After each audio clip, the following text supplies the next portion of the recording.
এখান জাল থেকে পালিয়ে আসছি। হা হা হা হা হা। এখন সিএস এর মধ্যে যাই আমরা প্র্যাঙ্ক করব। 3 রাউন্ড প্র্যাঙ্ক করার পর প্রত্যেকটার দাঁত খুলে ফেলবো।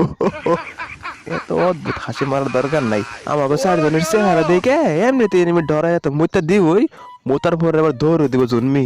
ওই যে গাওয়াইতেছে ও হয়তো আমাকে চিনি নাই। আমরা কেরা মারো সমস্যা নাই। আমার টিমমেট গাওয়াইতেছে, নিজেরে কন্ট্রোল করতে পারে না। ইউএসপি দা গাওয়াই একটা ফেলাই দিছে দেখছেন।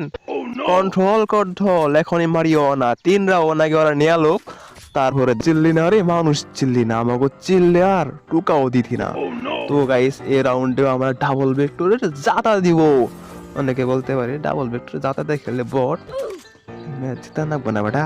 তো আগের কি হয়েছে পানি পরেই খাইরো, আগে ফালাই হলো গ্লোয়াল করে ভাই। তুই তুই গ্লোয়াল ফালাই আস্তে আস্তে পেছনের দেখি যাইয়া পলাইতাছে। হান পালামকে গ্লোয়াল মানবান আমার গেল। আরে সমস্যা নাই, আমার টিমমেট আছে না ভাই। টিমমেট মানে প্রত্যেক কাম হারছে গো। গগ